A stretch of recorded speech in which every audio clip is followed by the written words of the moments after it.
This Week in Startups is brought to you by TrackR. Life is too short to spend looking for your wallet and keys. Save that precious time and get TrackR. Go to thetrackr.com, enter promo code TWIST to get 20% off any order.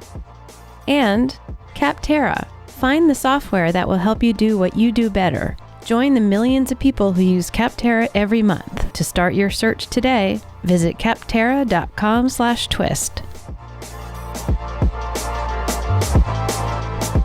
Hey everybody, welcome to This Week in Startups, the show where we talk about technology, startups, venture capital, angel investing, and innovation here in the cradle of innovation, Silicon Valley. We're here in San Francisco at our new studios. Yes, we have new studios in the Flower District. More on that in the coming weeks. We're still doing the build out, but soon we'll have a studio that's available for you to rent as a podcaster. If you want to have a state-of-the-art studio, you can use my studio here in San Francisco. I'm really excited about our guest today, and there's a lot of news to go over, from Tesla to Apple to Google to backflipping robots. And if you can't tell, I have a little bit of a tickle in my throat because I got some kind of a cold. But with me, of course, my partner in crime at Engadget and Weblogs Inc., and now an investor with Betaworks, Peter Rojas. Welcome back to the program. Hey, thanks for having me. Good to see you. How's everything at Betaworks? It's good. We just had our annual LP meeting last week. Okay, that's limited partners, the people who give you money to invest on their behalf. And it was our first one for the fund because the fund's only about a year old. So we put it off as long as possible. And did the LPs have the time to show up? Did they actually show up? Yeah, we had most of our LPs showed up. Wow. Which was great. That's fantastic. And it was about 5 hours, 6 hours total. So. And you basically explained to them, here's what we invested in and why, here's our thesis, and maybe have some of the companies speak. What happens at those Star Chamber LP meetings? So the way we did it was we started off with trends in the market for the areas that we're looking at and investing in. Yep. And then we did a overview of the fund's performance to date, which, again, a year in, you don't have that much to show. And then I did a portfolio overview where I went through our companies, our strategies, geographies, sectors, stages, different stage, things like that. And then we had 4 of the portfolio companies come and present. And what is the trend you think you'll pursue most in 2018? What are you personally most excited about, aside from the fund itself?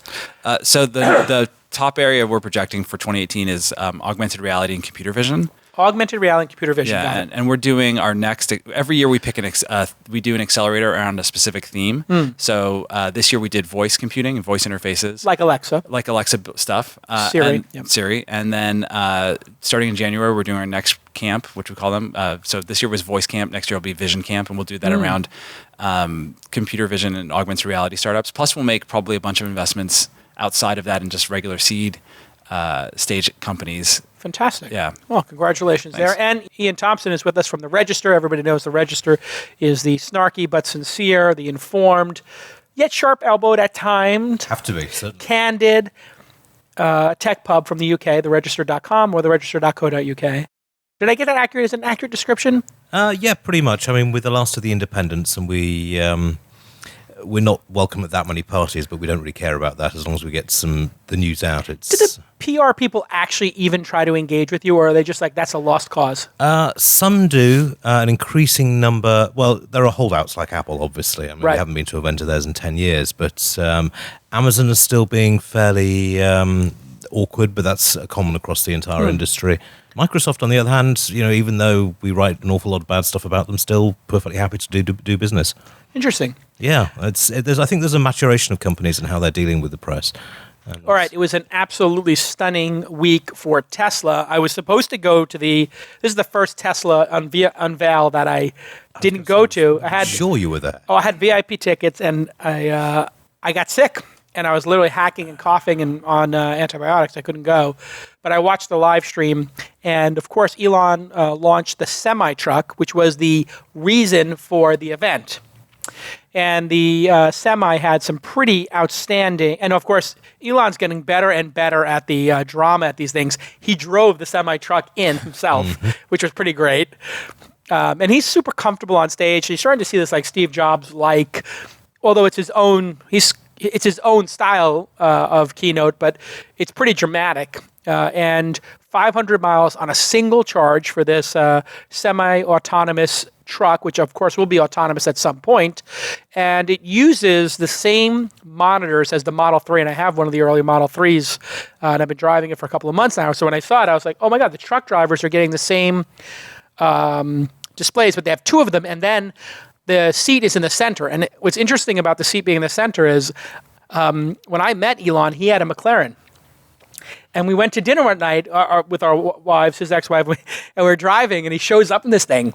And I was like, oh my God, that's so crazy. And he opens it up, and there's two seats, and the McLaren has the center seat. So his wife was in the second seat, which is just a little bit behind it.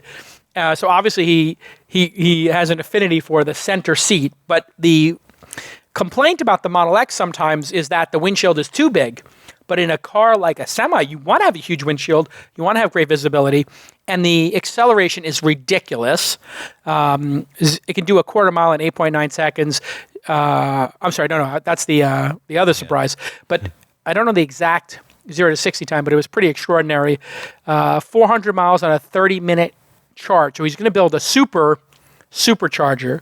The current superchargers, I think, do 250 miles in an hour. This is going to do 400 miles in half an hour, so that's 800 miles in an hour. It's crazy. And the price is undisclosed. Let's start with your thoughts on the semi-truck.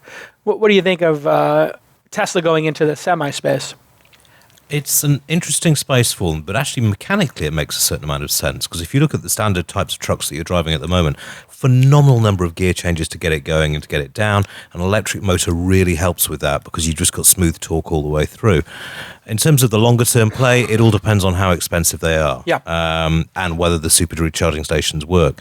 But yeah, I mean, that actually looked really interesting. It's got some big name people behind it already. Yeah, I guess Walmart or somebody said they were going to buy a bunch of it. Walmart have done it. A couple of other trucking companies have said they're interested. It seems like a no-brainer because Tesla's, unlike a regular car, they don't have oil and these other things to be replaced, brake pads, et cetera, like it does regenerative braking. So for a car or for a vehicle that's operating consistently, it's kind of built for that. My Teslas, all you really do is change the tires, and sometimes you gotta get the steering aligned like a regular car, but that's it. Peter, what are your thoughts on the Semi?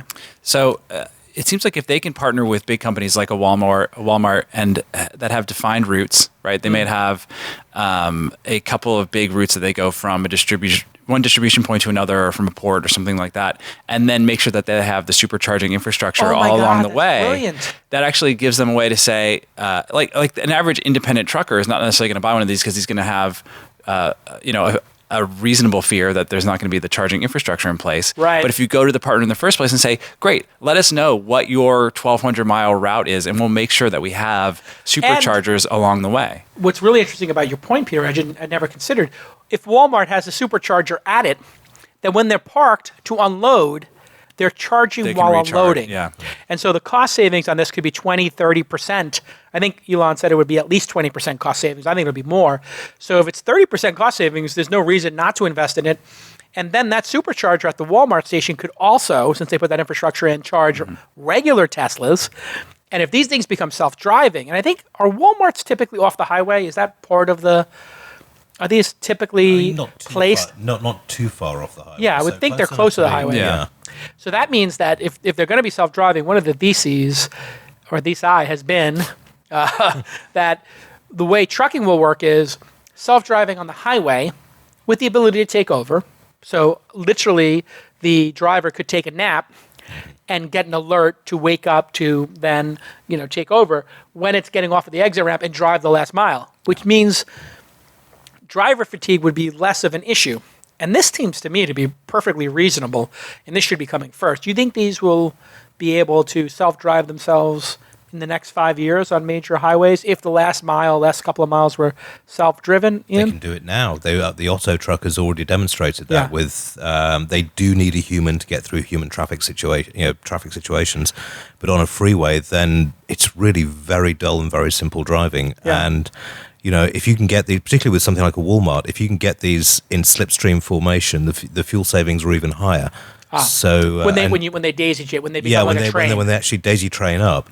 So if one rides behind the other, gets pulled along by you don't have the wind resistance. It creates. It reduces the draft. Yeah. So if you get 3 or 4 of those in transit, then it's highly efficient. And number 3 could then catch up, go into the front like they do in the cycling, and draft, so that they each run out of battery at the same time, not just the first one runs out of battery, right? Yeah.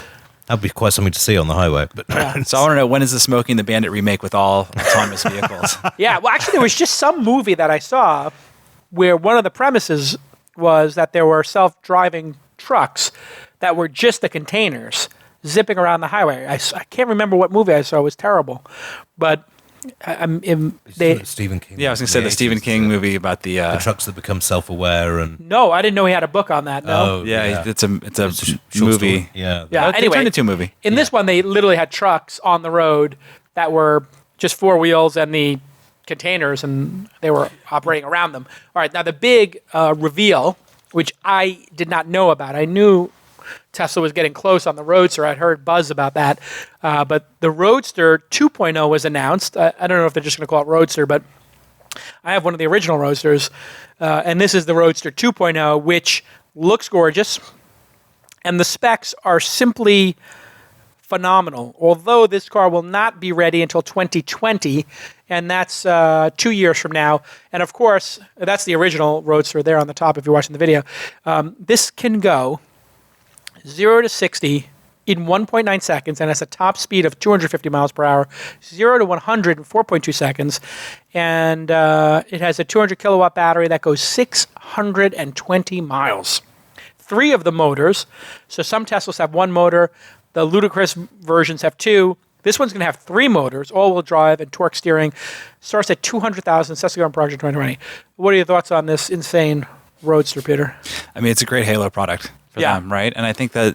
What does that mean, Halo product? Explain for people. Well, I mean, it's a product that they don't expect to sell a lot of them. Right. But because it sort of has they max out everything, right? Yeah. It's the dream product. It's an aspirational product. Yep. And even though most people will never be able to afford one, it actually creates what we call a halo effect around the brand. Get you to the showroom. It gets people excited about Tesla. Yeah. And so maybe you can't afford the Roadster, but maybe you eventually can afford the Model 3.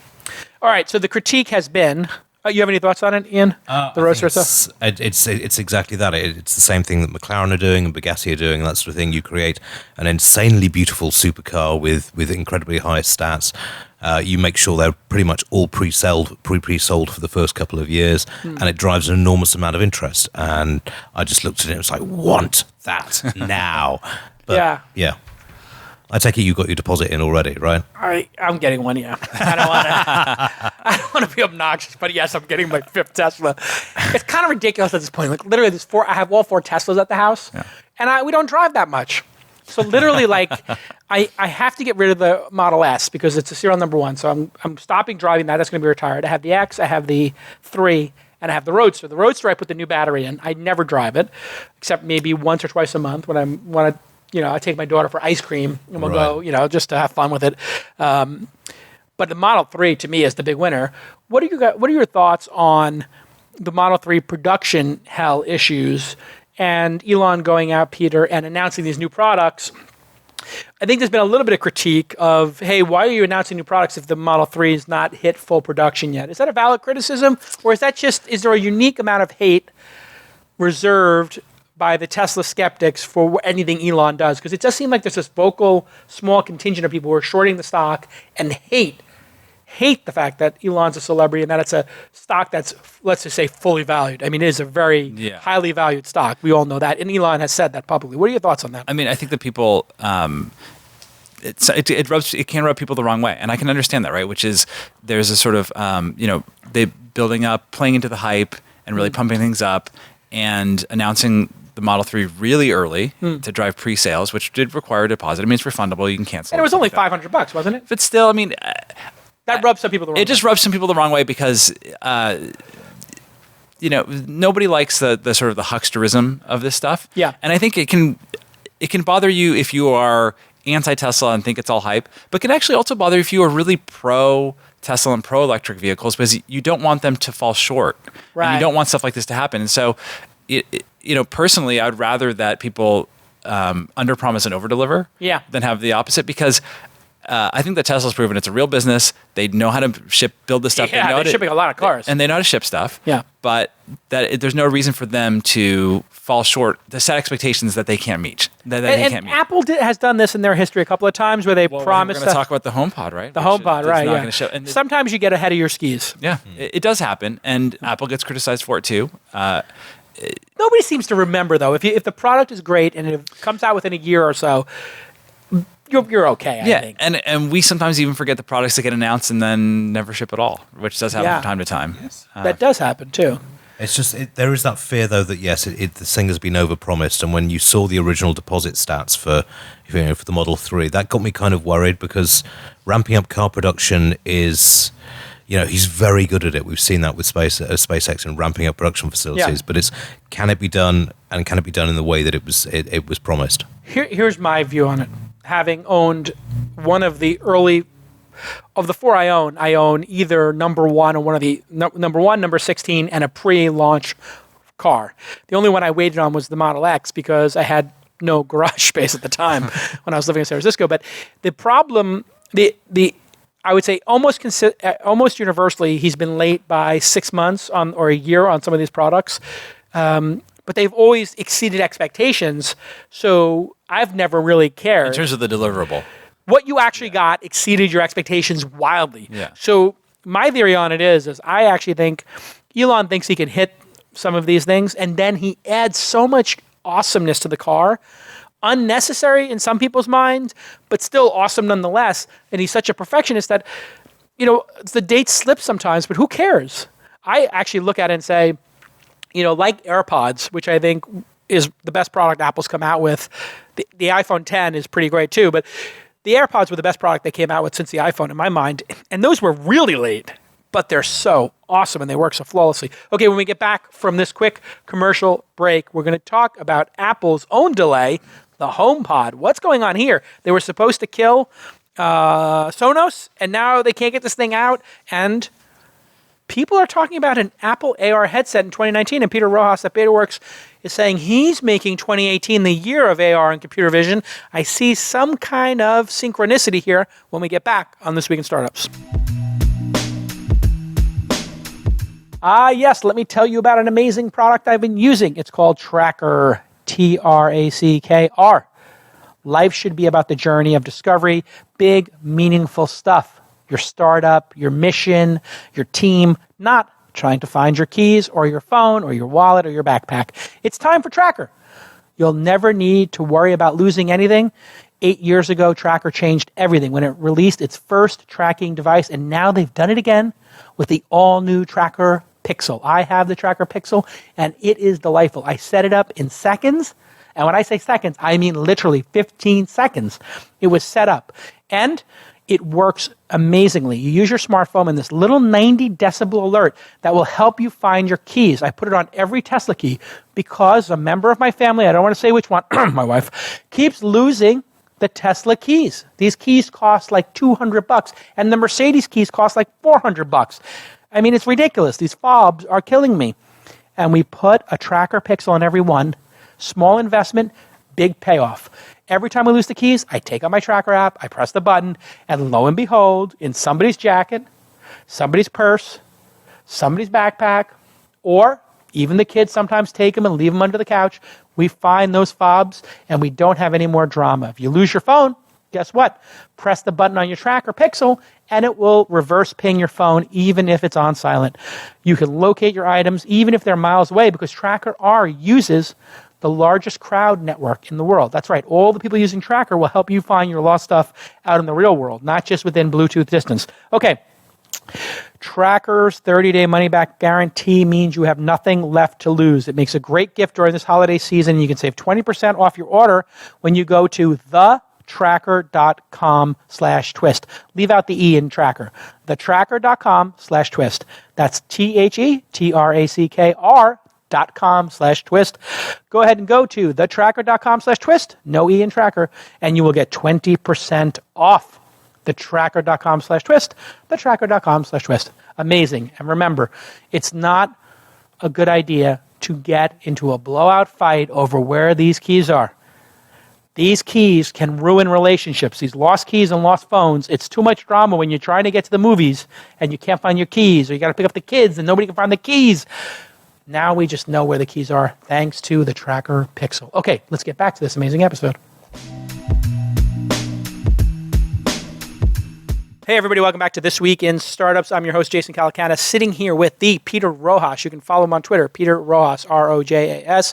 He's with Betaworks. You can follow them on Twitter, @Betaworks, and he invests for a living. But, of course, you know he founded Gizmodo and Engadget and Gadget. Iain Thomson is with us as well. Thompson, no P in there. And he is with The Register, and his Twitter handle is misspelled Iain Thomson.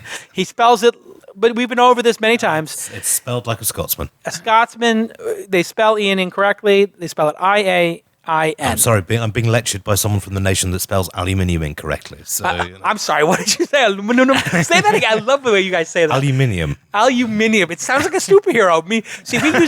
We use aluminum like as the cheapest metal, but the way you make it sounds like platinum to me.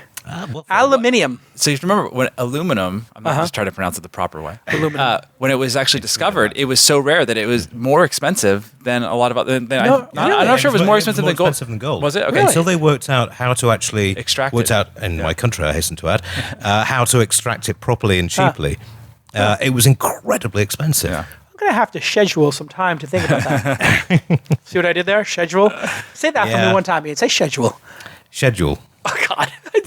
Don't you love that one too, Peter? Oh. I love when I'm talking to somebody from my wife. She finds the words like rucksack and swimming costume to be hilariously quaint, and it's just... Wait, swimming costume? Wait, what's this swimming costume? I lived in England. I never even heard that. You call a bathing suit a swimming costume? Yeah. What are you guys going there and doing Cirque du Soleil at the beach? It's not a costume. It's not Halloween. Oh, come on. It's not a suit either, but you get away with that. That's true. Actually, in fairness, when you wear a swimsuit, it doesn't have a tie or a jacket. I agree. No collar. I agree. That would be weird. All right. Apple has been doubling and tripling down on AR, augmented reality. We all know what VR is, virtual reality, and that's what Oculus does. You go, put your headset on, and you're in a virtual world. That seems to be, once again, dead on arrival. And I'm interested to hear Peter's view on that since he's involved in it. Mm-hmm. But AR seems to be awfully, awfully compelling to Apple for some reason. Maybe it's because they lost the VR race to Oculus, or maybe they understand that VR is not what people really want. They want to look through their camera phones, look through glasses, and see information and graphics layered on top of the real world. So what do you think Apple's core belief is when it comes to VR versus AR? Why didn't, Peter, Apple launch a VR headset, which they're uniquely qualified to do? So they were working on something at one point in VR. I don't know how far along they were, and I don't know how committed they were to this, but they were certainly exploring it and looking at the space. And at least a couple of years ago, made a decision not to participate, not to make a play here. Why do you think that is? I think that they found that at the end of the day, it was not going to be something that was going to be a product that people were going to use all day, throughout the day. Right. And I think that that's what Apple aspires to, which is products that you use a lot, that have a really high quality of user experience. And high frequency. And paired with a high frequency of experience. Right. They're part of your daily life. The watch, the AirPods, the phone, and your computer. Exactly. And so, and I think with VR tends to be a low frequency but very high intensity experience. Right. And I think, having spent a lot of time looking at the space and really only making one investment in VR over the past couple of years. Which one did you invest in? We did Against Gravity, which we invested alongside Sequoia in first round. Is that the one that makes Rec Room? Makes Rec Room, which is probably... I played Rec Room. I thought Rec Room was the most interesting thing on my Oculus when I used my Oculus, but I haven't used it in months. So, I mean, I love playing Rec Room. I'm not just in fact, we invested in part because I loved it as a consumer, as a Explain user. what Rec Room is. It's a social VR experience focused around kind of casual games. You can play paintball and... dodgeball, and it's pretty compelling. I have to say, when I played dodgeball, I was picking up the ball and throwing it at people, and I really enjoyed it. But the thing they added recently were these quests where you play with with three of your friends, and you there's like a medieval one which I think is up on the screen right now. Oh, is this from them too? Yeah, and there's so wait, this isn't Rec Room, but it's the same. This company. is Rec Room. No, this is so they've added these experiences. I haven't seen this one, and it is. You got to play it with me sometime. Yeah, it takes about 45 minutes to do one of these quests, and you play with your friends. You play together. You're trying to play through the quest, and it is amazing. Yeah, it is one of the most satisfying experiences I've had in a long time. Yeah, and so they gave up on VR because they didn't think they could compete, or it wasn't. I think that they could compete, but it ends up looking more like a game console business. And I think that is where Apple didn't make a game console 15 years ago either. Setting aside the Pippin, which we won't talk about. Wait, what is the Pippin? I don't even know what this is. Oh, do you want to remember the Pippin? No. The Pippin was their ill-fated try to tie up with Nintendo, I believe, about 25 years ago. It was about that. It never really got. I think I saw. I'm not sure they even launched it. A prototype, but this was vaporware. They basically announced it. I don't know how far along they got. Here it is. Way back in 1996, Apple thought it could make a game console. 10 months before Steve Jobs came back to Apple, the company collaborated with Japanese toy and video game company Bandai to make the Pippin game machine. It turned out to be a tremendous flop. Apple sold only 42,000 units when it was released in 1996 and discontinued the next year. So basically, we don't talk about the Pippin much anymore. Yeah. This is what's his name was running the place, I guess. Scully. No, it's been Gil Amelio at that point, right? Oh, was it Gil? Yeah. So anyway, by then already. They didn't even make it themselves, but they the controller was called the Applejack and had a mouse trackball on it. Wow, it looks like a track. Wow, that is incredible. And you see, Apple can at least be proud of the new because they made a profit out of it, but that is just a dead loss, right? All right, but we this is a very good point you're making, Peter, which is in order for Apple to get out of bed in the morning, they need to know that everybody could potentially use this product, whereas VR isn't that, a game console isn't that, but VR glasses are that. AR glasses. So I think that VR ends up... AR glasses I think VR business ends up looking a lot like the game console business, which is a good, healthy business. You make a lot of money, but it's just not the kind of business that I think Apple wants to be in. Whereas AR glasses, I think they see this as the successor, if not exactly the successor to the iPhone, the sort of the next evolution. This is what Robert Scoble's been saying forever: is that the AR glasses will replace the phone. Do you believe in 5 years we'll leave our houses with our glasses and leave our phone behind? I'm not 100% convinced of that. 5 years, I think, is actually a little on the early side for a few reasons. I think that the ability to do really high quality AR outdoors that will be better than what you would have on the screen on your phone even today will be very, very difficult for a whole host of reasons. The light being one of them. The light is the biggest problem. When it's bright light, it washes things out. It washes things out, and it's very difficult. Now, I'm not saying... Do they have a term for that? Bright light? There is, but I'm not sure. I can't recall it off the top of my head. So 5 years is... A lot can change in 5 years. Yeah. But I think the very early versions of what we'll see from Apple will probably be designed around enhancing your experience rather than replacing. You'll have some stuff you'll see a lot of the stuff that you see with like ARKit right now, putting 3D objects in space. It'll also have support stuff like that, but a lot of it will be around adding information. They may even do something that doesn't do true augmentation, but is more like what Google Glass was, which is about basically like having like an Apple Watch kind of up. A heads-up display. A heads-up display. Just a little data. Yeah. Ian, when we look at this, AR obsession that Tim Cook seems to have, he likes to drop the hint that he thinks AR is interesting. They then launch ARKit. This kind of follows their hiding in plain sight approach, which is launch the developer kit, and shortly thereafter you get the actual physical product. Will there be physical glasses? Are you 100% sure that Apple will release AR glasses? What percentage sure you are that there'll be glasses in the next 3, 4, 5 years? Well, I'm certain they won't be coming out next year. I'm highly skeptical because they'll be coming out in 2019 in a usable form factor with the hardware that you've got available at the moment.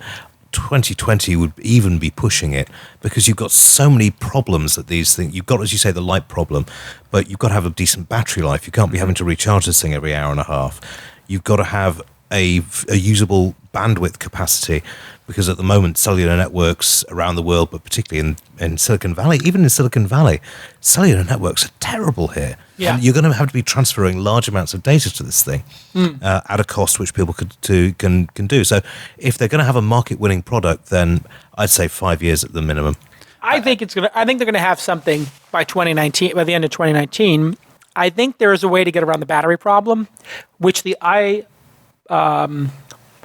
AirPods give you a hint at. A charging case. A case. So imagine you had a glasses case, and you put your glasses into it and wirelessly charge them. Then you could put them on for an hour, use them, and then put them away. And I don't know if you guys are using the AirPods, but the amount of time it takes to charge those little things is like 5-10 minutes. Yeah. So I have 2 sets of them. So I rotate them, and I just like to have 2 sets around in case I misplace one, which seems to be what they're best at is being misplaced. But this could be a very powerful if they get the technology right. I mean, with the AirPods, are you finding when you're actually putting them back in the case that they're slipping off the charging contacts, or they've fixed fairly? No, that hasn't happened for me yet, no. Okay, it's a complaint I've been getting from readers. I mean, the big complaint I have with them, and here we go, Spectacles have a charging case, the glasses fold, and there's a little connector there, and they have a patent Didn't help Snapchat, right? Currently occupying landfill near you, yes. Yeah, those seem to, I don't understand why Spectacles were a failure. Single-use item. And then once the novelty wears off, it's just like it becomes like your Oculus. It's something you might remember to grab once in a while. Yeah. Well, so to go back to what you were saying earlier, I do think that there's a reason for why we'll continue to have phones, and in part it will be to offload some of the functions that you would have to have on the glasses. It'll be the server. It'll be a server. It might be the wireless connection. It might be battery. Well, it might be some processing, some of the offload processing, things like that. Makes total sense. So I do think that there is a lot of reasons why we'll still carry a phone. Taiwanese manufacturer Quanta Computer, which is the primary assembler of the Apple Watch, revealed it is working on an AR product for an undisclosed company. So that's where that comes from, Mac Rumors. All right, when we get back from break, let's talk about the HomePod. Is it coming? Is it not? Are they going to reinvent home music? Or are they going to pretend it never existed? When we get back on This Week in Startups.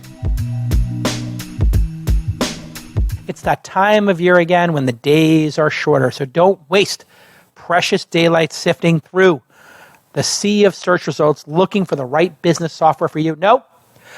Get home on time tonight with Capterra.com. Capterra.com. Whether you're a startup looking to keep better track of customers or a business that simply needs better payroll software, Capterra's got you covered. Search Capterra's 400 categories of software, and you can discover the tool that's right for your business. From anything like email marketing to scheduling, accounting, and beyond. And let me tell you something.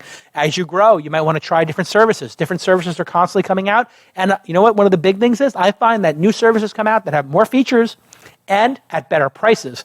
Capterra makes it easy to find what you're looking for. They have thousands of ratings and reviews from actual software users just like you.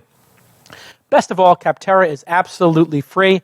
2018 is going to be here before you know it, so make sure you've got the software you need for your business. You want to do what you do, you just want to do it a little bit better, don't we all? So go ahead and join the millions who use Capterra. That's Capterra, Capterra, Capterra.com/twist, Capterra.com/twist. That's Capterra.com/twist. Capterra.com/twist. Go ahead and check them out and give them a thank you. They are an amazing service. We use them here at This Week in Startups and Launch, and we love them. All right, thanks again, Capterra. Let's get back to this amazing program. All right, everybody, welcome back to This Week in Startups. My guests, Peter Rojas and Iain Thomson. We are talking about Apple, and they have, it was pretty clear for a long time that Sonos should have been an Apple product. It's so elegant, so delightful, that you wondered, why doesn't Apple just make this if it's so high margin? When we saw jam boxes there, and they used to make a boombox. They made that the Apple, was it the Hi-Fi? Hi-Fi. Which did very poorly. But it had a handle, and it let you put your iPod into the top of it. I loved it. I thought it was a good-looking device. Yeah. It wasn't battery-powered, though, which is, I guess, the fatal flaw. It was, at that time, would have been very expensive. But this Apple HomePod, which was supposed to be, I think, $300 or $400, and was supposed to compete with Amazon, and and it looks gorgeous. It looks actually like the Mac Pro desktop unit. and it's $359. It was supposed to be released for Christmas. Yeah. But it's not coming out. What's going on here? Why is it not coming out, do you think? If I had to guess, there's something related to the Siri implementation. If I had to guess, I don't think it's necessarily a manufacturing problem. That could be, though. Yeah. But Betaworks was doing this voice assistance last year. Yeah. When you worked on it, how pathetic was Siri when compared to Amazon's offering, Alexa? Because Siri seemed to be, it seems to me that Siri is slower than me doing it with my hands. And Amazon Alexa is faster than actually using your hand. Why is this? Well, is it just a bad product? I think it is just not as good of a product. I think that Apple became complacent and lost ground. And I think that Amazon and now Google are extremely motivated in this area. Amazon particularly, remember they tried to introduce a phone, the Fire phone. That was a huge disaster for them. And they did their own iPad, their tablets. The tablets have actually done okay. They did okay, right? 'Cause people like to read books on them. Yeah, but they haven't. This is the Alexa is their opportunity to have a platform, an operating system, and something for developers to build on top of. And it's working. And it seems to be working, but they have to. This is a difficult. It's a difficult business to build, right? Building a platform like this is really hard. Yeah. And what does it take to build a platform? What are the components? How did Microsoft and Apple, iOS, Android build their platforms before? What are the key components that they need to build? Well, so there's a lot that goes into this, right? I mean, you have to have support. You have to have hardware. Of some kind, and so either partners or your own, or both, which is what they're doing here. Amazon makes their own, and they partner. Yeah. Siri is only available on. Yeah, and that's again, hardware. Apple has shown that is not a limitation, right? Being restricted to the hardware. Apple, you can only get Apple's operating system on Apple's hardware, and that has not been a limitation to their success. It's limited them on a percentage market penetration, but it hasn't. It's benefited them on a profitability basis. Exactly. And so I don't think I'm not going to shed a tear for Apple or worry about Apple there. But I think for Amazon, the other thing that they need to do is they need to get developers building for their platform. And it's not just about incentivizing developers to build Alexa skills, which are their equivalent of applications. Developers have to figure out how to make money. Right. Here. And that was a thing that Has anybody figured out how to make money off a skill? Because we just built one for the Angel podcast we do. Or I should say somebody built it for us. I gave them permission. But you can't sell a skill, right? They're not for sale? You can. So this is where I have proprietary information, but I will say that there will be monetization in the future. There'll be a skill store with apps. And I think I've heard this. Yeah. So you'll be able to pay for a skill. You will be able to do a number of things. You'll be able to... I'm going to be careful what I say here, but you'll be able to, there'll be advertising, there'll be commerce, and there will be subscriptions, and there'll be a number of ways. So if I were to say, hey, Alexa, play This Week in Startups, it might say, This Week in Startups brought to you by, and then say a couple sponsor names or something. And you can do some of that right now, but things like that will be baked in. Interesting. Yeah, so I think there's going to be, I think Amazon is aware that it's not just enough to have a great SDK. It's not enough to just have reach. That at the end of the day, people need to be able to build viable businesses on top of your platform. And that's something that Microsoft understood really well. Yeah. And that's something that Apple has understood really well around iOS, which is developers have to have the opportunity to get paid for their products. Yeah. They need some level of control, and they definitely need the ability to get paid. Iain, when you look at this product, every time I say, hey, Siri, play John Mayer on Spotify, I get the spinning wheel of death that takes like 6, 7, 8 seconds. And if you're driving, it's even worse because you're not on Wi-Fi. Now, when I say, hey, Alexa, play John Mayer on Spotify, it just works like instantly. Why is Siri so horrible? I mean, the whole point of voice is for it to be faster. If it's not faster, then there is no point to suffering through voice commands and looking like a dork saying, hey, Siri, set a reminder for 7:15, and like you do that, and it's like a 15 seconds till you realize it didn't get it. Yeah. And then you want to throw the thing out the window. Why does it suck so bad? Because they dropped the ball on it.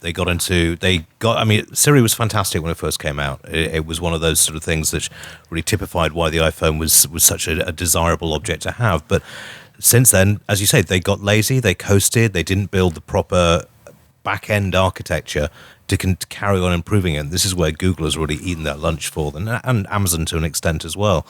I mean, with this home product, it's late, it's expensive. The developers I've spoken to aren't wild about the development kit that's out there. But one thing, this comes back to what you were saying, Apple has been much better for developers than any other platform company for making sure that developers get a much better return for their products. I mean, if you look at iOS versus Android, Apple developed, the really big money is in Apple sales rather than in Android sales. So I don't know, this kind of typifies why Apple has gone wrong in the last sort of six or so years. It's just they dropped the ball and they got taken away by fripperies like the smartwatch and various other things when they should have been delving directly into the home. This is where they want to be. I think it starts to get to areas where Apple is not necessarily as capable as Amazon or Google, which is software, which is servers. It's cloud services, but it's also there's an AI machine learning aspect to this. They have no competency in. Well, and it's not just about being able to create the best algorithms, right? It's actually about having the training data. Yeah. And I think that is something that Amazon and Google have invested a lot in. Yeah. And Facebook. And Facebook. Yep. And Apple, which is sitting on a lot of data, is not necessarily able to do a lot of it because of the promises that they've made to consumers about how they're going to use their data, right? If they're not necessarily they're not going to go out there and mine all this user data from their phones. That's the promise they've made to their customers. All right, we had an IPO this week. Stitch Fix, or I should say in the past week, Stitch Fix went public.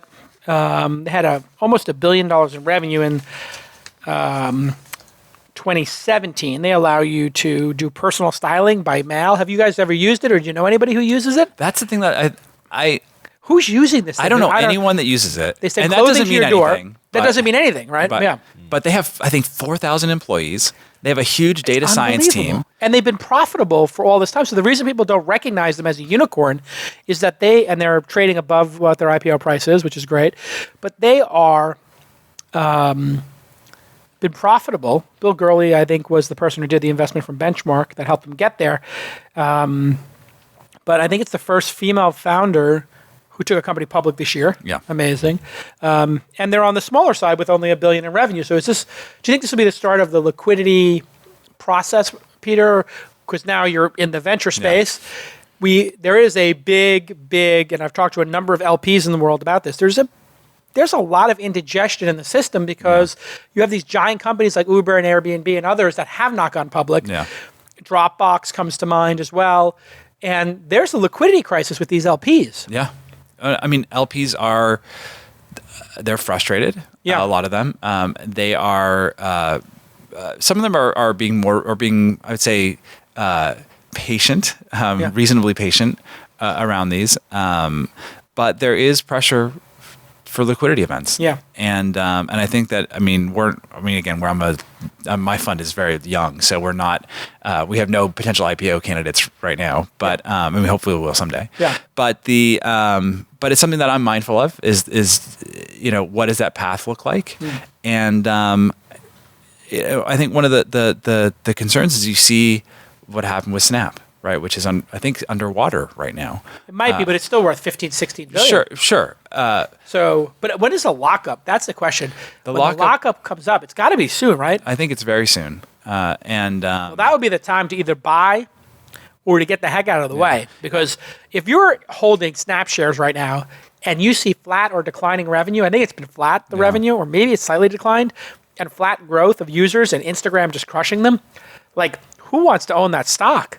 That's a dangerous thing to own. I mean, what do you think happens at the lockup? So from what I understand, I think Evan Spiegel and the other co-founder, whose name I can't recall right now, have promised they will not sell. Yeah, that happened also with Twitter, where everybody promised not to sell, but Evan Williams was selling. Yeah, and he wouldn't promise. He's like, I'm going to sell. Yeah. So I think that you need a signal from senior management that they're. The lockup should have been 6 or 9 months. So maybe Austin or Jackie can look up when they went public, and you'll know the lockup date. But I think the other one that I'm keeping an eye on in terms of the lockup is Blue Apron, because they've not performed very well since their IPO. Yeah. And so now we're disincentivizing people to go public. Well, and I think also it's there are a lot of businesses which have raised a lot of capital around this direct-to-consumer model. And I know Blue Apron is slightly different because it's sort of the meal delivery kits. Yeah. But fundamentally, if there's businesses that are based on spending a lot of money to acquire customers and competing with Amazon and then getting the lifetime value of those customers right. I think Stitch Fix is in that category. I think Casper is in that category. There's a ton of businesses in that category. Warby Parker. Yep. And it's not hard to imagine Casper going public, right? It's not hard to imagine Warby Parker going public. And so I think that there is some investor fear around these businesses is that they get to a certain point and then the unit economics get inverted because the customer acquisition costs start to grow and the lifetime value starts to go down because of customer churn. Yeah. And then all of a sudden the model is broken. And I think that, and the model, in fairness, probably never worked. It was just people were hopeful. Yeah, and I mean it's why we have there's how many mattress custom companies startups right now? There's like 8 ridiculous. or 9, right? And they're all spending money on podcasts, right? Advertising on podcasts, and it's because they're trying to acquire customers and making bets that once they acquire a customer that they can continue to sell mattresses to them. All right, let's jump over to unless you have some thoughts on that, Iain. I don't know. I think Snap's toast, to be quite frank, but that's just my personal view. Yeah. It seems like young people are still using it. They are, but then they're moving to different platforms. There's a lot more, and certainly on the security side of things, there are a lot more young people moving to more secure platforms. Oh.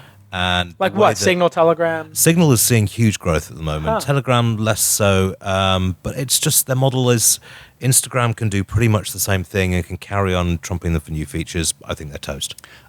I will say that I think that 800 million users on Instagram. If they had been a public company today, they would be worth $150 per user. I mean, it would be a $150 billion company. 100 easily. Yeah, they sold too early. They sold for $1 billion. I was saying this on Twitter. I did a tweet storm about this, or just one long. Now I don't have to do a tweet storm because it was 208 characters. I got it all into one tweet. And then somebody's like, "This is terrible advice." I was like, "Okay, do you understand what the term secondary is? If they had sold in secondary, they could have sold, 250 million of the $1 billion in shares they sold." Yeah. The company for it and kept half their shares and pursued a bigger vision. This is an important message to founders out there. Because of the secondary market, you should hold on. If Zuckerberg wants to sell your company, do not sell it to him. He's smart. He's trying to take you out because he's threatened by you. Do not sell to him. What you want to do is, instead of selling to Zuckerberg, go find some big banks, Goldman Sachs, whoever, and get them to give you $250 million or VCs. SoftBank, sell secondary shares, and then hold on and pursue the independent. YouTube sold for 1.6. Yeah. YouTube has 1 billion users a day, I believe now. A day. YouTube as a private company, Peter, would be worth 200, 300 billion? Yeah. I do think, though, in the case of YouTube, the legal liability issues were... Of course, but and also at that time, nobody wanted to do secondary. Yeah. Secondary was considered... It's a different landscape right now. It's a different landscape. So for the love of God, if your company's worth $1 billion... and people are willing to pay you $2 billion. Yeah. Understand that they're paying $2 billion because they think it'd be worth 20 or 200, and do not sell. So you think Musical.ly made a mistake? Well, in that case, I don't know enough about that company, but the advice would still. They sold for $1 billion. I think it was 800 million, potentially up to $1 billion. And they had 30 or 40 million users. I think a little more than that. Yeah. So they were doing very. I mean, if they could have, let's say they were going to get $1 billion, if they could sell half the shares for 500 million to 2 different investors for 250 million each, and they each could sell half their positions, and stay in the game, why not? Stay in the game is my message to entrepreneurs. The reason big companies don't buy dogs, they don't. They buy winners. Yeah. They're smart. Their M&A teams are not going to catch a falling knife. They're only going to buy something if they feel like they got a deal. Yeah. Well, that's why I was disappointed that TBH.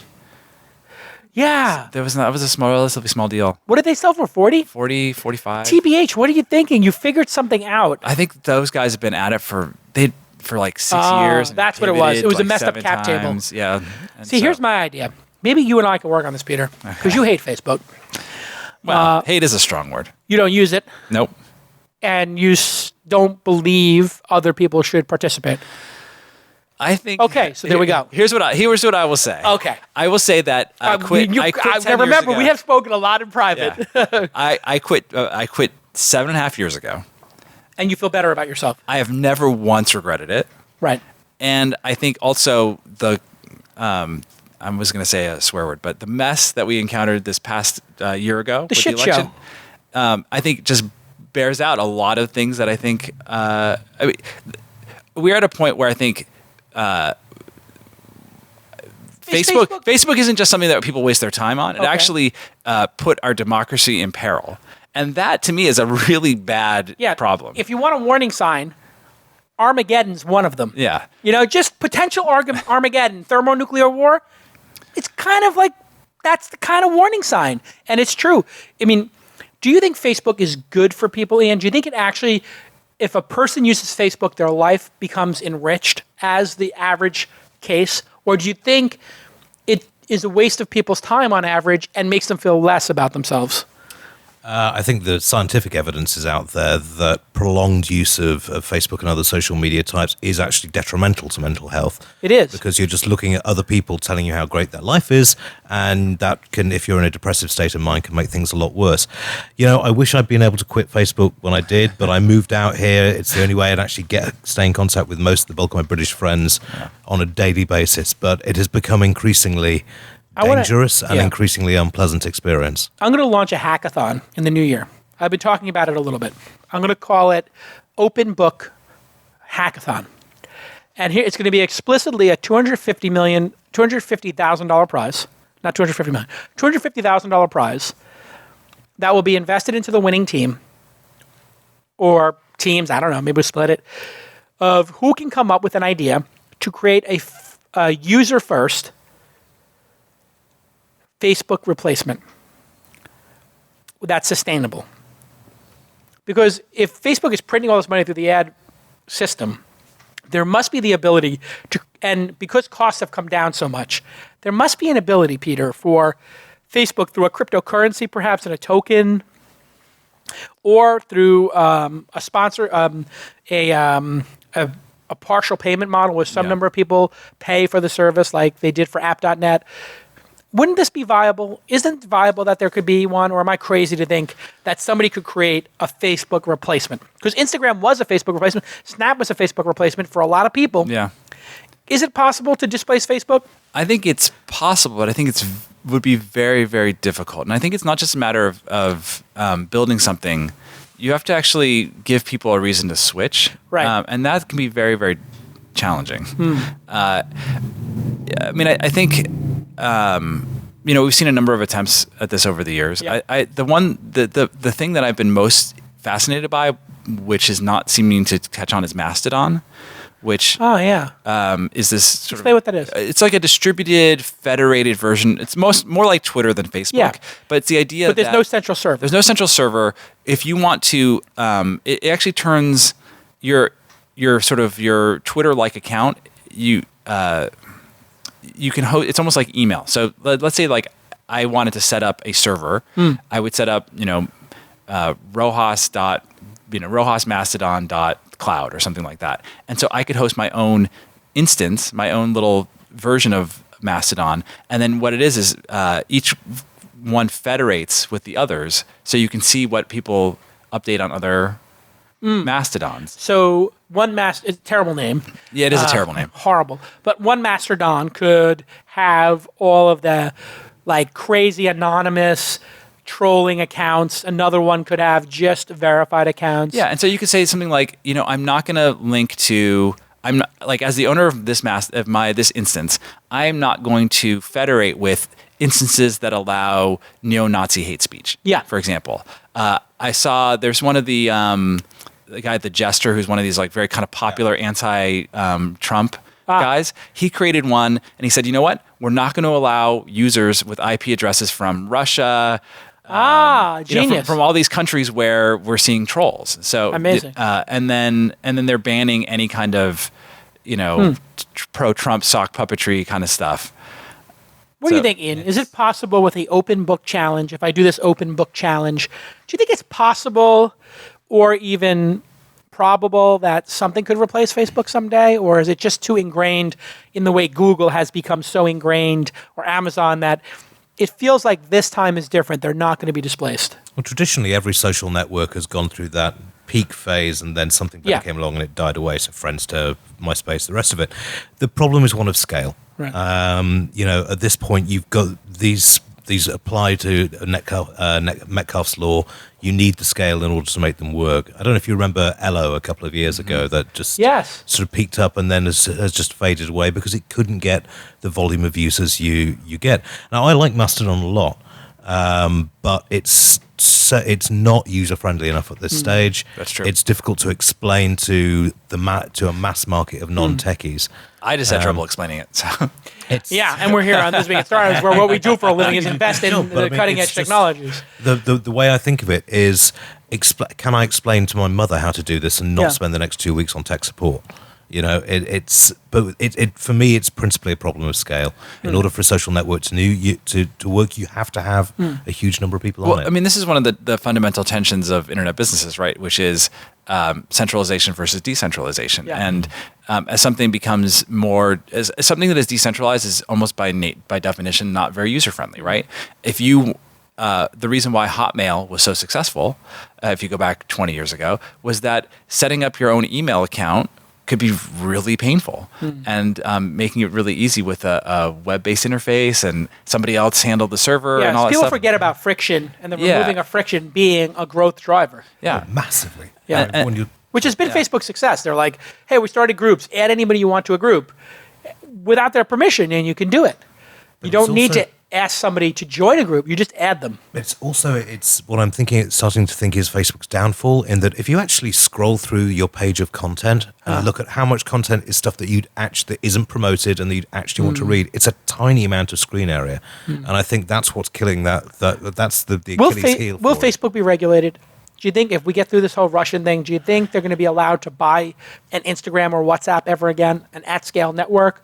Or are they so irresponsible in their approach to growing this business historically that our government, the United States government, is going to come down on them? What do you think is going to happen, Peter? Well, because this looks really bad. This government, I don't hesitate to make any predictions about this current administration. Yeah, who knows? I mean, it depends on when Trump wakes up and if his Twitter account gets banned. I think that there will be I think there's a couple of things. I think them going out and buying another large social graph. I think there will be regulatory scrutiny on something like that. It's hard to imagine what they would buy besides maybe Snapchat or Twitter that would have, like, if they wanted to buy Twitter, I think that it would probably trigger some regulatory scrutiny. Yeah. I think what we're probably more likely to see is additional scrutiny around people about political advertising. But the real challenge is it's not people buying political ads, it's what the Russian trolls were really good at was creating, boiler rooms, creating fake news sites, and then paying to promote that content. Right. So that wasn't buying political advertising, but they were promoting, and they had just hundreds of thousands of accounts across social media to start the viralness of these stories. And they're not alone. There was a report out last week. There are now 30 countries where elections have been influenced by in this particular way. I have the easiest solution in the world for this. Let's hear it. It's very simple. If you want to buy any ads for an election, you need to attach your driver's license or passport to it. And then your name has to be next to the ad in the footer. So when you see it, it says Peter Rojas on behalf of whatever the company name is. And the company name, of course, would be like Diamond 47 LLC from the Caribbean nation that we have no idea. But it would have to say Peter Rojas. When you clicked it, it would show all the ads that you had done. In other words, you put up the friction of an account has to be associated with this. Just like if you buy a ticket for an airline. But for any advertising. Not for any.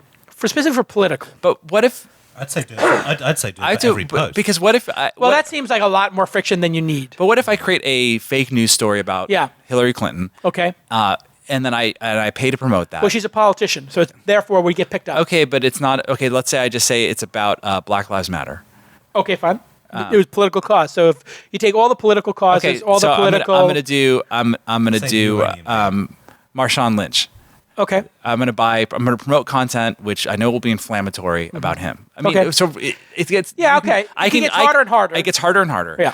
But I think here's what I think is the real challenge for us is that you and I, we all come out of publishing, and I think we were not anticipating that people would go and pay money to promote content, not just by ads, that wasn't about driving to some sort of other revenue generator. Like we're used to the Taboola Outbrain stuff, right? Which is you go and pay, it's smarmy. It's arbitrage, right? But we're used to that. So we're used to that kind of garbage, right? Right. And then we're used to people just advertising to promote their product, right? Yeah. But we weren't.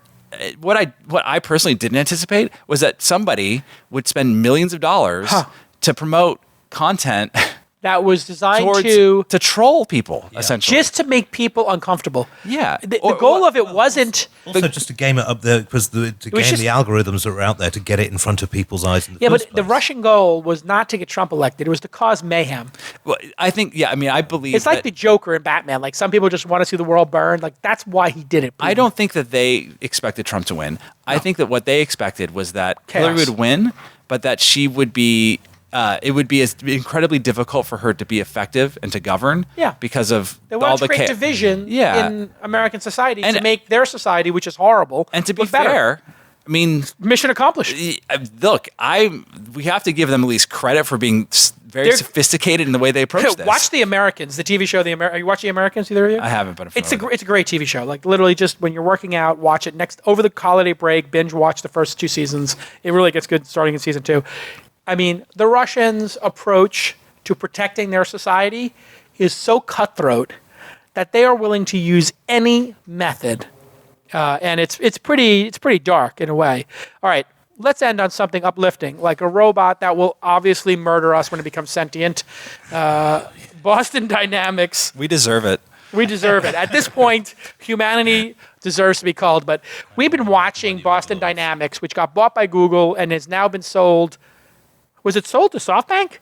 Who bought it? Somebody bought it. I think it was. I believe it's been sold now. They've had it Google had it on the block for a long time. Yeah. But this robot has gotten so sophisticated now that it is able to do backflips. And when you see this thing doing a backflip, the Atlas robot, which you can just type into, you can see it now wheeling itself around. But I mean, we've been watching this thing operate for a long time now, and it's getting better and better. DARPA sponsored this, which is our government's research arm for the U.S. military. For the military. Yeah. And Boston Dynamics sold the IP. The older version was 6 foot tall and 2 inches. The new Atlas is 5 foot tall. And it's gone from 330 pounds down to 165. And it's obviously getting more adept at doing things like the backflip. If we can find here's the backflip. Now, this thing is crazy. It's hopping between blocks, for those of you listening. And its knees and joints work just like a human's. It flips backwards and lands on its feet. It is the craziest thing you've ever seen. It looks like one of these nonsensical CrossFit people who are jumping onto those blocks, and then it does a backflip off of it. The big advantage, though, is this one can't bring up the fact that it does CrossFit within the first 30 seconds of the conversation. They can program it to do that. You combine this with Elon Musk's OpenAI project, which beat the, what is it, Overreach, the game? Overwatch, rather, sorry. Overwatch. They figured out how to beat all Overwatch players, like almost immediately. Google beat Go. So you take Google beating Go and OpenAI beating Overwatch. You add it to this robot operating in the real world in hand-to-hand combat, and you just give this thing, I don't know, a sword on one arm and an AR-15 on the other, and this thing would murder. I mean, if you think the mass shootings we've had now, this thing would murder many, many more people than any human being ever could. How are we going to regulate this kind of technology? And because if Al-Qaeda, they may not be the brightest, group of people currently, but this technology feels like it's going to be available in the mass market soon. And drones are certainly available. Yeah. And drones can be sent in with bombs on them now. I'm surprised we haven't seen a terrorist attack in a major. They've already been used, and the Taliban have already used them in. ISIS, have already used them in the Middle East. They've taken commercial things and they just drop a simple mortar shell. Yeah. So we haven't seen that in a U.S. city, thankfully, but we will. We will, unfortunately. Yeah. I mean, how close are we to these things being out there in military use, do you think? Because DARPA was sponsoring this, Iain. Is this the future of warfare? Are we going to see these things on the battlefield, do you think? Because we do see the ones with the tractors that roll and, disarm bombs or whatever. I've been studying this. I've been following the DARPA contest right from the beginning. For a start, while that's kind of an impressive display, if you actually look at what it's doing, it's using very limited numbers of force. So it's doing a jump and then a twist and a jump. If you looked at the last competition they had last year, this thing can't walk over rubble. It's incredibly... So you put it in the desert, it's on its back. Yeah, you put it in an actual landscape, it's into trouble. Plus, it's got a battery life of about 20 minutes. So in terms of long-term soldering at the moment, but drone and autonomous warfare is definitely where it's going because the cost savings, Is that legal? Is there because we signed an agreement that we wouldn't do chemical weapons, right? I don't know what the exact name of that, but there is a ban on chemical weapons. There's a ban on chemical weapons, on weapons of mass destruction. What about robots? Autonomous robots, which can kill, are already in operation in Korea. What? Yeah, they've been doing trials on them to actually... They're not loaded, but as to whether or not it could actually do the job. It's now looking as though there is going to be an international agreement, or at least the UN is pushing for an international agreement on the total banning of autonomous machines that can kill. But it all depends on who signs up for it. And if China doesn't sign up for it, the US isn't going to sign up for it, and vice versa. If Russia doesn't sign up for it, it depends. We're literally going to Tony Stark Industries level technology, huh, Peter? This is happening in our lifetime. Robotic warfare we already have drones that are unmanned, so we know that, and drones are controversial enough. When you see a drone video, like the one that WikiLeaks had, where they killed a bunch of, the WikiLeaks one was a helicopter, I think. It was a helicopter, but but the idea that they're being used in Yemen and Pakistan. Yeah, in places where civilians are getting killed, and that is controversial enough. Can you imagine 100 of these things marching into a town and just hand-to-hand combat or close-quarters combat, just murdering people who they think are in the Taliban? I mean, how far? We're not far from this, are we, Peter? Well, I mean, the bipedal stuff is harder, but I think that drones can be remarkably and scarily effective at this. And then I think it's a question of when do we want drones to be autonomous and making their own decisions? Which, with the right level of computer vision and threat detection, there's an argument, which I'm not sure I agree with, that you don't necessarily want to have... There's not always time to have a human make the call. I'm not sure right. There so yet. You're saying if I sent the drone into the compound and there's 300 people there, we know what Osama bin Laden looks like, so the drone just whips in and goes past everybody's faces as quick as possible, and if it sees Osama, it rams into Osama. But if it sees a little girl or a dog or a mom or somebody who's not Osama bin Laden, it just passes them by. And so, I mean, that's theoretically possible. That would theoretically be better than dropping an entire bomb on a bunker buster. Yes, and I would say that we are getting to a point with computer vision around face detection where you could probably do that, right? You could. I mean, FaceTime, the Face ID on Apple's works almost flawlessly. Even in low light. And so what I would say is that given that the U.S. is pretty much far ahead of everybody else in terms of drone technology and their usage in warfare, that, again, I don't expect the current administration to be having this thoughtful of put something this thoughtful on the agenda, but it's in our own interest, I think, to actually get ahead of these issues, the ethical issues, and to start to put it out there, because eventually other countries are going to catch up, and suddenly we're going to say, hey, hold on, we don't want Mexico flying autonomous drones along our border, do we? And making decisions about who to kill and things like that. Like, maybe since we're ahead, it's like nuclear weapons, right? When we were ahead with nuclear weapons, was the time for us to have a conversation with everybody else around when should they be used, who should have them, what is the ethics around this, and even though it hasn't been perfect.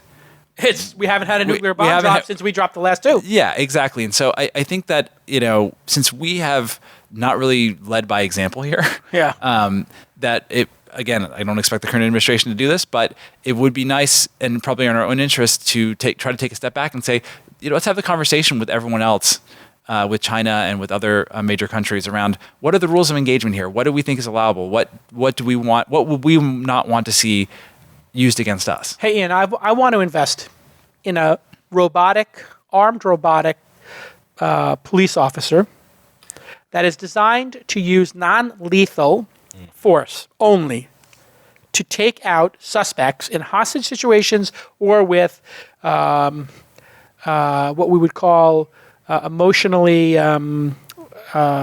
people who are trying to commit death by cop. Exactly. Emotionally disturbed patients, EDPs, I think is what we used to call them on the ambulance back in the day in Brooklyn. These emotionally disturbed patients, EDPs, just people committing suicide. Would you be okay with me investing in creating a company that had a robot that put an electric net around somebody or glue or something, and it just had a couple of different tactical devices on it that would incapacitate somebody, from a stun gun to a net and to glue? Maybe it does all three. It throws a net on you, it stun guns you, and it puts that goo on your feet that makes it impossible to run. Would you be okay with that being created, or does that feel like even starting down that road of non-lethal incapacitation of suspects is too dangerous, given what we see with stun gun abuse? Well, you're a businessman. You know, if you can put a stun gun and a net and sticky shoe stuff on there, you can put a gun on there as well, and yes. People will. So I think it's a road that we are probably going to go down. It's not a road I welcome, and I think you're exactly right on this. We should lead from strength while we've got the position, because this is coming down the line. So no robotic policing, period, even non-lethal? Honestly, I think there is a place for that. I don't think it's particularly as useful as you think. I mean, in a hostage... I don't think it'd be very effective right now. No, I mean, in a hostage situation... But let's pretend we go through 3 or 4 more cycles, and it's 10 years from now, we have a non-lethal, whatever it is. It could have 4 legs, 2 legs. It could be on tractors. Who knows? Yeah, I mean, we're going to be using this stuff. But I think we need to set the ground rules now as to what is acceptable and what is not. And something being able to seriously injure or kill a human being that isn't under direct human control at the time, I think is a very, very dangerous step to go down. I wish we had a non-lethal net gun. I know I sound like it's a superhero thing, but it does seem like in a lot of these police stops, they wind up shooting people when they don't need to, because the only thing they have is a choice: billy club, nightstick, gun. That's their 2 choices. Why is there no choice in between, I wonder? Well, it's quite interesting. I had a friend from the UK. I mean, sometimes they have the stun gun, but it doesn't seem like all police officers have them. But it comes down to the difference in policing methods that you have, the almost unique policing methods that you have in the US, because I have a friend who's an armed member of the British police force, and they are taught fire the absolute minimum number of shots to do the job, whereas American police are taught lay down a field of fire because the other person almost certainly has a weapon on them. Now, they almost certainly don't. Yeah, it's what the statistics show. But if you've got a robot, but they're taught to assume that they do. If you've got a robot, that is something that need to protect yourself by laying down a field of fire is taken away, so you might get less collateral damage. Right, and they may not shoot to kill. They could just shoot to incapacitate, shoot the leg. Shooting it's kind of a thing for the movies because it's difficult enough to hit anybody at the best of times. So you just aim for the center of mass. But well, do you remember that I think it was Dallas police? There was the shooter in Dallas, and they sent in the robot with the bomb, and they blew it up. They blew up the guy. Yeah, that was the first time they used it offensively. Yeah. And they ad hoc that. That was not the design of it. No. And in fact... how did they get permission to do that? I don't think they needed permission. Someone had just offed several of their officers, and they were really pissed So they just called an audible. They were like, well, I mean... we're in the field. This guy killed a cop. Screw it. We're just going to send in the bomb diffuser with a bomb attached to it. Yeah, I think the decision was that there was no way... They made the assessment, which maybe was right or wrong, that there was no way to take this guy down without putting other officers at risk of being killed. Yeah. Which is, I mean, I wasn't there. I'm not necessarily going to try to second guess them, but it was a big step. And This American Life did an episode a few months ago where they did sort of like a fictionalized story about this from the point of view of the robot, which is just, it's very topical given what we're discussing today. Go back and find it.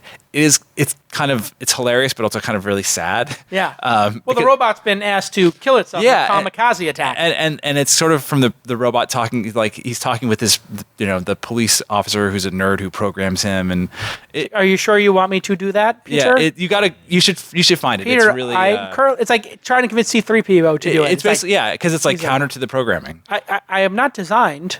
I am designed to be a translator and negotiator, not to blow things up. Yep. Yeah, it would be lovely if Asimov's 3 laws of robotics actually came into account, but based on everything we're seeing so far, it's science fiction.